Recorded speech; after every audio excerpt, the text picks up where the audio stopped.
अब क्या हुआ शौर्य? नया स्कूल, नए दोस्त, नया घर, नए डैड। एक 15 साल के लड़के के लिए आसान नहीं था। जिया, मेरे बेड पर डॉल्स क्यों रखी? जिया, निकालो इन्हें अभी। डैड ने बोला मैंने यहाँ रख सकती हूँ।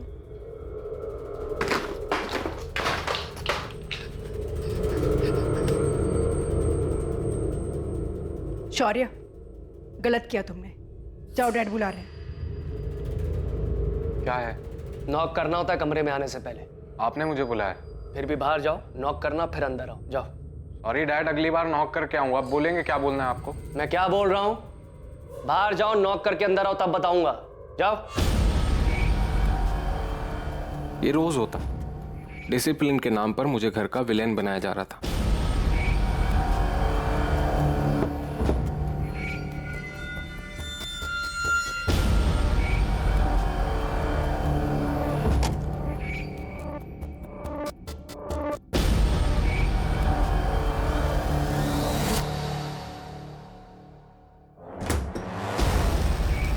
जिया, सारा टाइम हाथ क्यों धोती रहती है?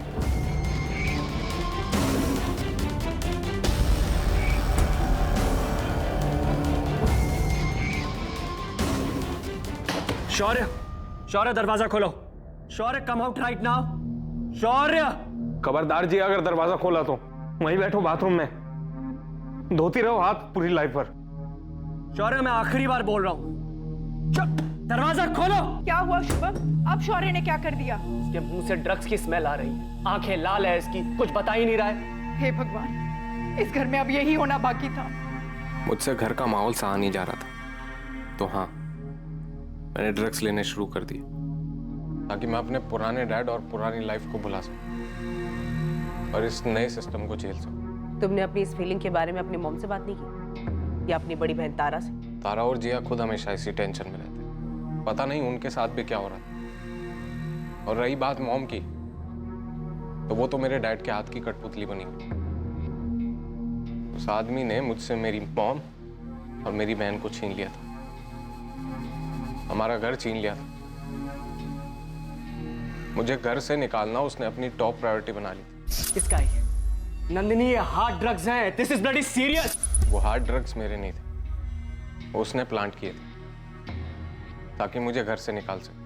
मेरे मरे हुए डैड की कसम, वो उसने मुझे फंसाने के लिए रखे थे और उसका प्लान सक्सेसफुल भी हुआ। मना लिया मॉम को और निकाल दिया मुझे घर से। और उसके बाद तुमने उस पर हमला किया। बचपना था मेरा वो, आज करता तो आर पार का होता। मुझे घर से निकालना कोई रैंडम बात नहीं थी, चाल थी उसकी अपने मकसद को पूरा करने की। कौन सा मकसद? मॉम तो बताने से रही, तारा दी मिली तो जरूर बताएंगी।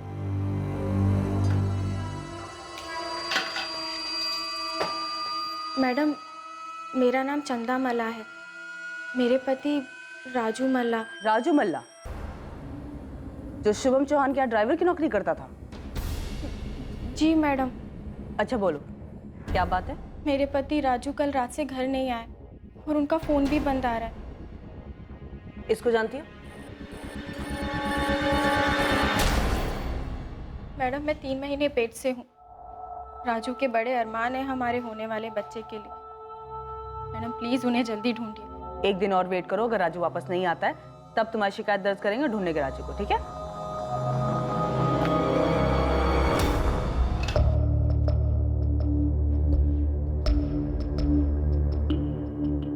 क्या हुआ चंदा? मैडम, ये कौन है मैडम?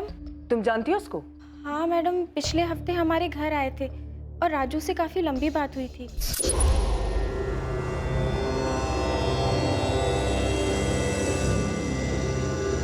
तुम अंदर बैठो, हमें कुछ जरूरी बात करनी है।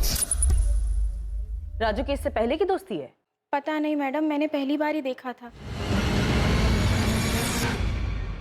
ये केस एक समंदर के भंवर की तरह पेचीदा था और शक की सुई अलग अलग दिशाओं में घूमती जा रही थी।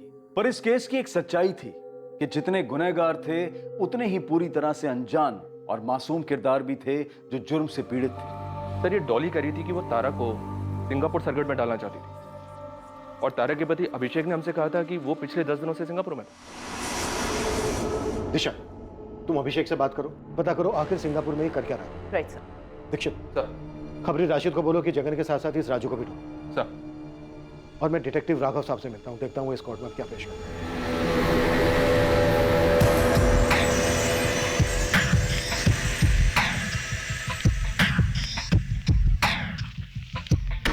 कंसल्टेंट सिविल इंजीनियर हूं। पिछले 10 दिनों से रोज 16 घंटे काम कर रहा था सिंगापुर अर्बन डेवलपमेंट ग्रुप के लिए, और बाकी का टाइम सो रहा था अकेला बेड पर चद्दर ओढ़ के। जाइए और पता कर लीजिए सिंगापुर में। जरूरत पड़ी तो जरूर जाऊंगी और पता भी करूंगी, और इतना गर्म होने की जरूरत नहीं मिस्टर, शांति से बात करें। मेरी लाइफ में पिछले 2 सालों से कोई शांति नहीं। जरा बताओगे तुम्हारे और तारा के बीच में प्रॉब्लम क्या थी? मेरे छूने से भी तारा को घिन आती थी, तो उस कारण हमारे बीच में कोई भी फिजिकल रिलेशन नहीं बन पाया। लेकिन तुम्हारी तो लव मैरिज थी ना?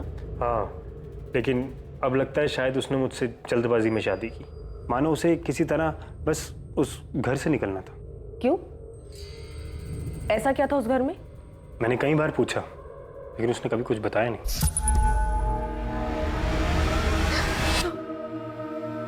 मैं सिर्फ इतना पूछ रहा था कि चाय की पत्ती कहाँ रखी। मुझे लगा तुम्हें सेक्स करना है। वो तो मैंने शादी के 1 हफ्ते के बाद ही ट्राई करना बंद कर दिया था। इस रिएक्शन के बाद सेक्स तो क्या, कोई तुम्हारे साथ बैठकर चाय तक पीने में कतराएगा तारा?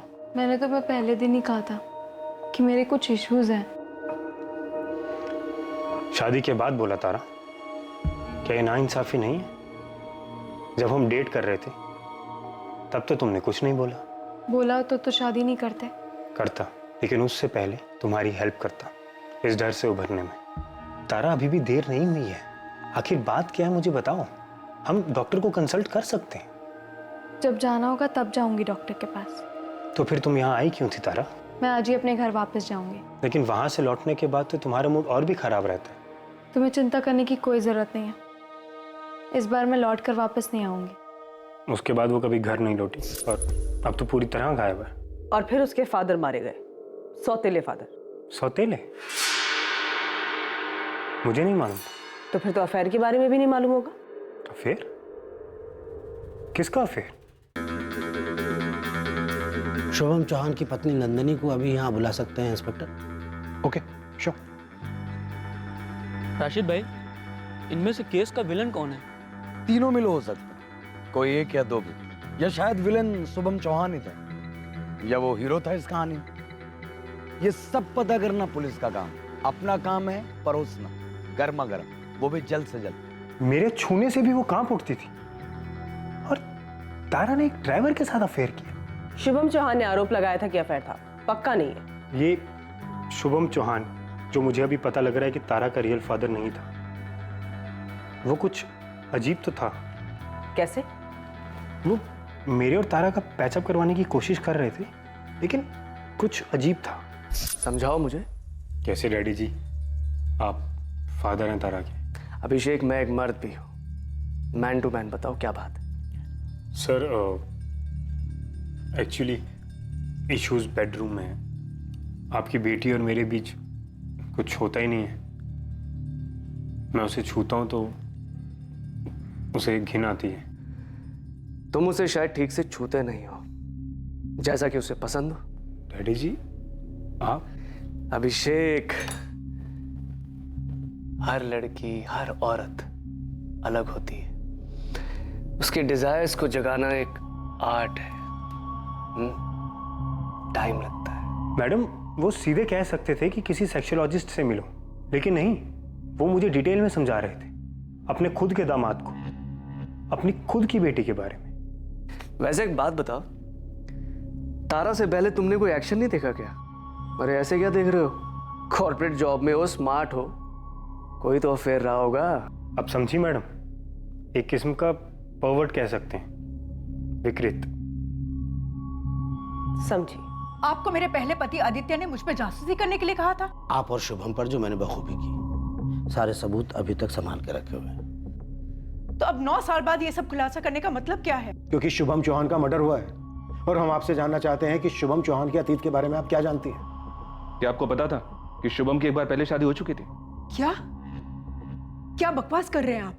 और शुभम पर सेक्सुअल हैरेसमेंट का केस चल रहा था। आप लोग ये सब क्या बोल रहे हैं? इसी केस के चलते शुभम को नौकरी से निकाल दिया गया था। आप लोग ये सब इसलिए बोल रहे हो ना ताकि शुभम को। देखिए मैडम, शुभम को डिफेंड करने के बजाय बेहतर ये होगा कि आप सच जान लें। 9 साल पहले मैं दिल्ली गया था शुभम की डिटेल निकालने के लिए। 2008 और 2010 के बीच में वो एक टॉप की एडवर्टाइजिंग कंपनी में सीनियर कॉपीराइटर था। रिक्वेस्ट है सर, एक सीरियस मामला है। ओके, ऐसा है, शुभम चौहान नो डाउट हमारा बेस्ट कॉपीराइटर था, लेकिन सबसे घटिया एम्प्लॉय था। जल्दी पायल जल्दी, क्या प्रॉब्लम है? सर मुझे शुभम के खिलाफ सेक्सुअल हरासमेंट की ऑफिशियल कंप्लेंट दर्ज करानी है। कुछ सीरियस है पायल? हे सेक्सी, बहुत जल्दी है घर जाने की? डेट है कोई? शुभम, ये सेक्सी बोलना बंद करो। I don't like it, okay? क्यों? सेक्स पसंद नहीं है तुम्हें? वैसे जिस तरह के कपड़े पहनती लगता तो नहीं है। And this hungry look in your eyes.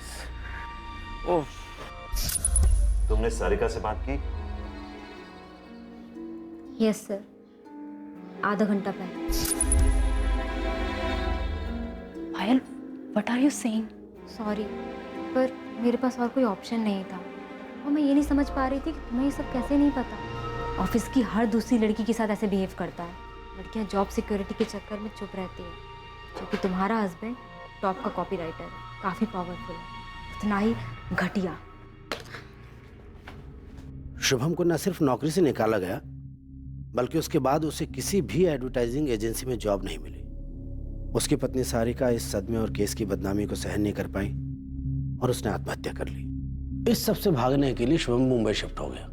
और आप ये सारी बातें मुझे अब बता रहे हैं? देखिए मैडम, आपके हस्बैंड आदित्य ने मुझे एक खास काम के लिए रखा था। मैं तो उन्हें ये वाली फाइल भी देना चाहता था, लेकिन मुझे आपसे कुछ और भी बात करनी है। मुझे अब कोई बात नहीं करनी है, आप ये पैसे लीजिए बस। फिर से आपकी बदनसीबी, आपको कुछ बिना बताए, बिना कुछ पूछे आदित्य हार्ट अटैक की वजह से चल बसा और मेरा ये केस क्लोज हो गया 9 साल पहले। लेकिन जब मैंने शुभम के मर्डर के बारे में पढ़ा तो मुझे लगा दाल में कुछ काला है। नहीं, ये एक पूरी तरह से फर्जी केस है। आप सब लोग मिले हुए हो शुभम को बदनाम करने के लिए। आपको अभी भी ऐसा लगता है? ओके, अभय चौहान, इंस्पेक्टर सौरभ रावत, मुंबई पुलिस से। कहीं इंस्पेक्टर? इस वक्त हमारे सामने तुम्हारी भाभी नंदिनी जी बैठी हुई है। अभय, क्या तुम्हारे शुभम भैया की पहली पत्नी सारिका ने सुसाइड किया था? जी हाँ, किया था। क्या तुम्हारे शुभम भैया को दिल्ली की एड एजेंसी ने सेक्सुअल हैरेसमेंट के केस की वजह से निकाल दिया था? जी हाँ, लेकिन अब ये सब क्यों पूछ रहे हैं आप? अबे, आप लोगों ने ये सब बातें मुझे कभी बताई क्यों नहीं? भाभी, जब भैया ने आपको कुछ नहीं बताया तो हम क्या बताते? और वैसे भी उन्होंने शादी हमसे पूछ के तो आपसे की नहीं थी।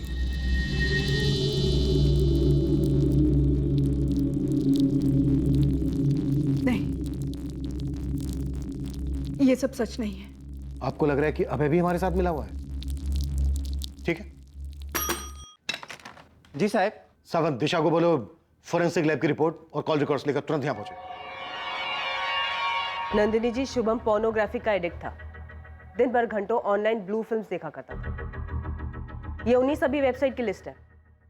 इनमें से कुछ तो बहुत ही विकृत किस्म के हैं। इन सभी पेड वेबसाइट पे उसकी पेमेंट गई है, क्रेडिट कार्ड के थ्रू डॉलर्स में। शुभम घर से बहुत कम बाहर निकला करते थे।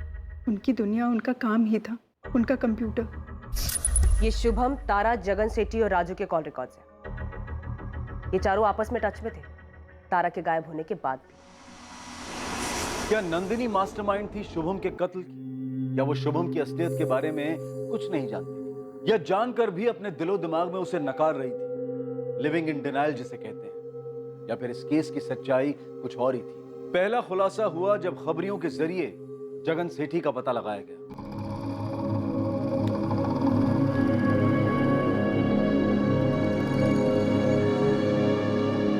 हेलो राजू, अबे किधर है बे? अब पानी ना मेरे सिर के ऊपर जा रहा है। अबे अब मैं कोल्हापुर में ज्यादा दिन तक नहीं छिप सकता हूं। पुलिस कभी भी। जगन सेठी, तारा और राजू कहाँ है? मेरे को नहीं पता।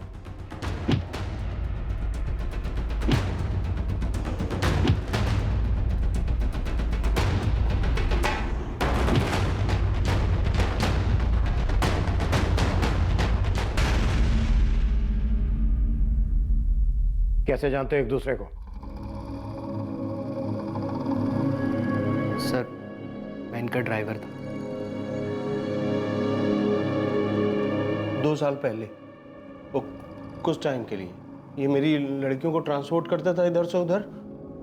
मैं इसके बारे में कुछ नहीं जानता था, लेकिन अभी ये पिछले 4 महीने पहले ना इसने अपने घर पे मुझे बुलाया। चंदा, तुम अंदर बैठो, हमें कुछ जरूरी बात करनी है। जी।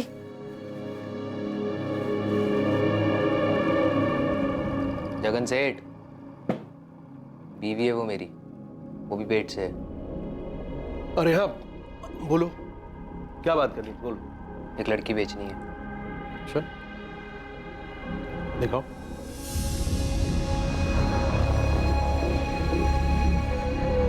हाई फाई है?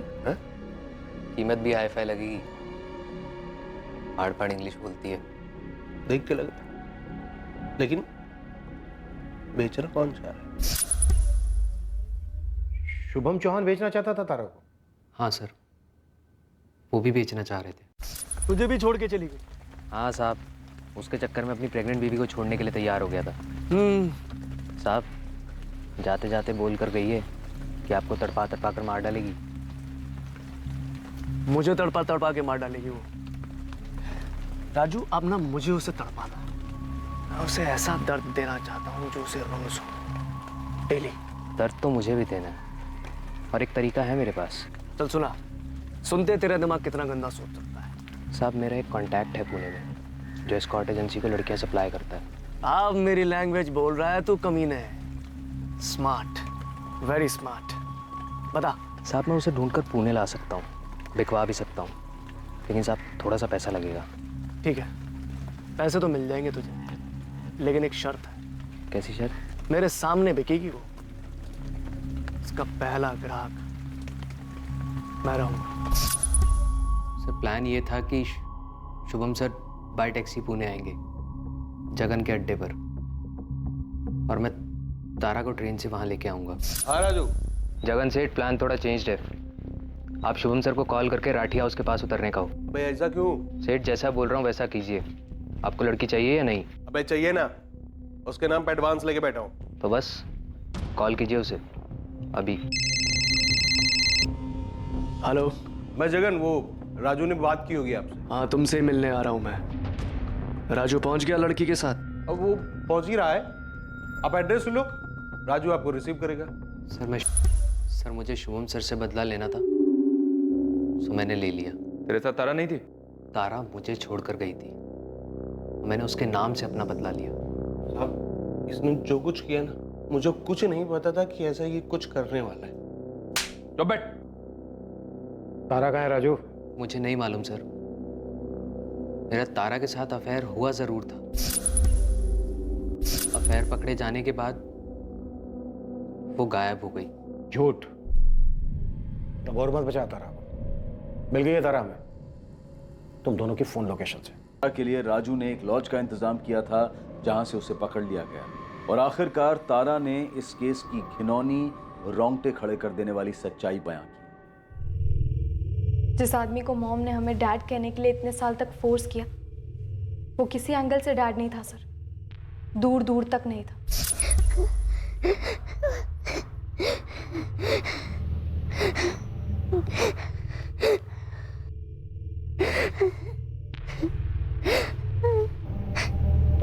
जिया, क्या हुआ?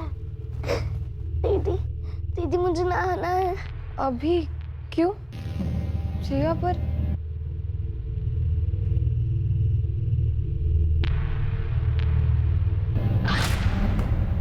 तारा, कितनी बार तुम्हें समझाया कि नॉक करके अंदर आया करो।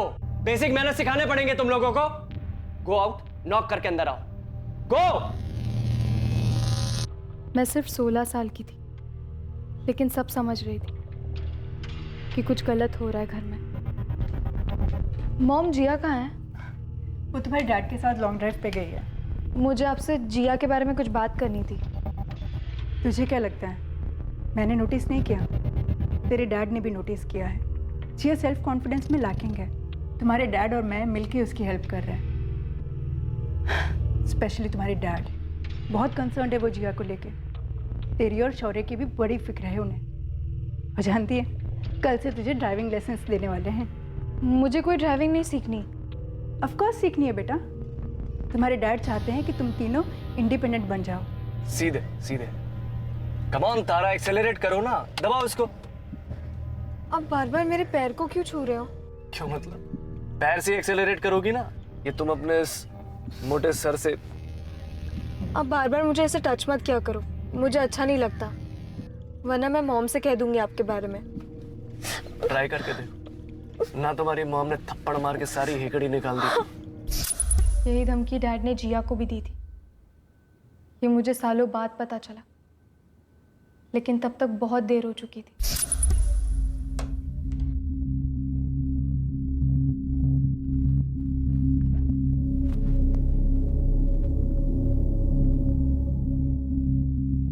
तुझे क्या डिस्टर्ब कर रहा है जिया? बोल। भाई यहाँ नहीं है, मुझे अनसेफ फील होता है। डैड से अनसेफ फील होता है? वो तेरे साथ कुछ गलत कर रहे हैं? धमकी दी है तुझे? चल हम दोनों मॉम को जाके सब कुछ बता देते हैं। चल तू। बहुत लेट हो गया है दीदी, मुझे सोना है। Good night. लेकिन उस आदमी ने रोज उसका कत्ल किया था और शौर्या को घर से निकालना प्लान था उस आदमी का, ताकि उसे खुला हाथ मिले जिया और मुझे गंदी तरीके से छूने के लिए।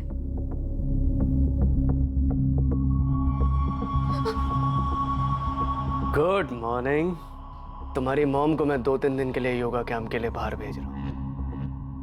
उसके बाद हम दोनों इस घर में अकेले होंगे, जस्ट यू एंड मी। उसी दिन मैंने ठान ली थी कि मुझे उस घर में और नहीं रहना। मुझे अभिषेक के लिए बुरा लगता है। मैंने उससे शादी सिर्फ वो घर छोड़ने के लिए की थी, लेकिन 1 साल के अंदर मुझे मजबूरन उसी घर में वापस लौटना पड़ा। जिस तरह शौर्या को घर से निकाला, उसी तरह उसने राजू को भी घर से निकाला।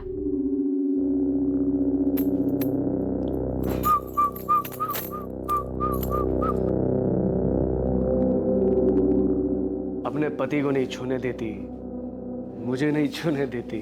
सर राजू के हाथ में कौन सा जादू है? अभिषेक अनजान है क्योंकि वो मेरी हिस्ट्री के बारे में नहीं जानता। राजू इंसान है क्योंकि वो भी मुझे इंसान समझता है। लेकिन तुम शुभम चौहान, तुम तो जानवर भी नहीं, हैवान हो। और एक बात याद रखो, तुमने जो जिया, शौर्य और मेरे साथ किया है ना, उसकी सजा तुम्हें जरूर मिलेगी। Come on. मैंने राजू से सच में प्यार किया, लेकिन मुझे नहीं पता था कि ये शादीशुदा है। मुझसे गलती हुई है तारा, लेकिन प्यार मैंने भी सच में किया। शुभम को किसने मारा? जगन सेठ, प्लान थोड़ा चेंज्ड है। आप शुभम सर को कॉल करके राठी हाउस के पास उतरने का हो। मैं लड़की आपको बाद में दिला दूंगा। आपसे जैसा बोल रहा हूँ वैसा कीजिए ना। आपको लड़की चाहिए या नहीं?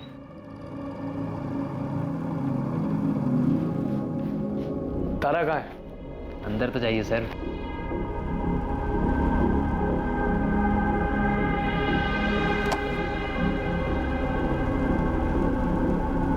चौंक गई मुझे देखकर।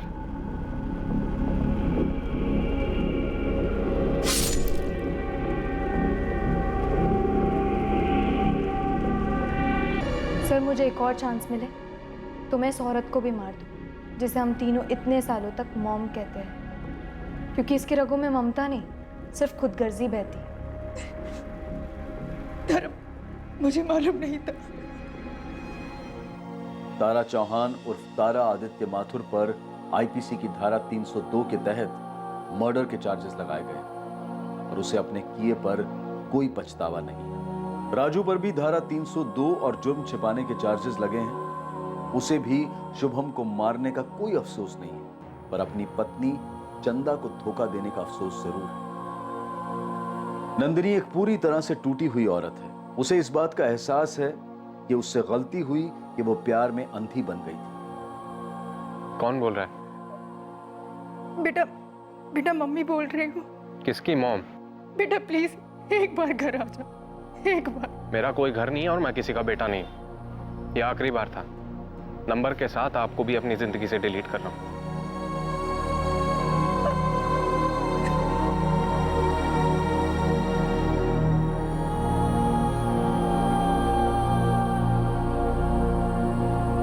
खून के रिश्ते से जुड़ा परिवार इंसान की सबसे बड़ी संपत्ति होती है और इस संपत्ति की रक्षा का मूल मंत्र है कि परिवार के बाहर कोई ऐसा रिश्ता मत जोड़ो जो परिवार के बंधन को तोड़ दे। फिर वो चाहे कोई लव अफेयर हो, दोस्ती हो या बिजनेस पार्टनरशिप हो। सलाह मशवरा करना, अपनी घरेलू रंजिश को बयां करना, ये अपनी जगह है।